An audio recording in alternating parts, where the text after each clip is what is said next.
Hi friends, ಎಲ್ರಿಗೂ ನಮಸ್ಕಾರ. Welcome to my channel. ನಾನು ಹೇಮ ಮಾತಾಡ್ತಾ ಇರೋದು. ಫ್ರೆಂಡ್ಸ್, ಇವತ್ತು ಮಧ್ಯಾಹ್ನದ ಅಡುಗೆ ಏನು ಮಾಡಿದ್ದೀನಿ ಅಂತ ತೋರಿಸ್ತೀನಿ.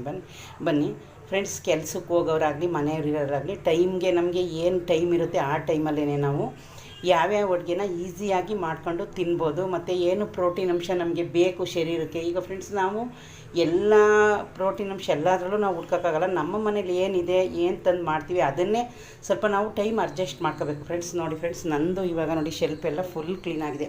ನಾನು ಮಾರ್ನಿಂಗ್ ಲಾಗ್ ಮಾಡುವಾಗ ಸ್ವಲ್ಪ ಎಲ್ಲ ಇಲ್ಲಿಲ್ಲೇ ಕಟ್ ಮಾಡಿ ಇಟ್ಕೊಂಡಿದ್ದೆ. ಇವಾಗ ನಾನು ಮಧ್ಯಾಹ್ನಕ್ಕೆ ಏನು ಮಾಡಿ ಪಾತ್ರೆ ವಾಶ್ ಆಯಿತು ಫ್ರೆಂಡ್ಸ್. ಇನ್ನೊಂದು ಮುದ್ದೆ ಮಾಡ್ತೀನಲ್ಲ ಅದೊಂದು ಹಂಗೆ ಇದೆ. ಇಲ್ಲಿ ನೋಡಿ ಫ್ರೆಂಡ್ಸ್, ಸ್ಟವ್ ಅಷ್ಟೇ. ಸ್ಟವ್ ಒಂದು ಏನು ಜಾಸ್ತಿ ಏನು ಇದಾಗಿಲ್ಲ ನೋಡಿ, ಇದಾಗಿದೆ. ಒಂದೇ ಒಂದು ನಿಮಿಷ ಫ್ರೆಂಡ್ಸ್, ಹಂಗೆ ಹಾಲು ಕಾಯೋಕ್ಕೆ ಇಟ್ಬಿಡ್ತೀನಿ. ನೋಡಿ, ನಾನು ಸ್ವಲ್ಪ ಹಾಲು ಕಾಯಬೇಕು. ಹಾಲು ಇನ್ನೊಂದು ಸಲ ಬಿಸಿ ಮಾಡೋದು.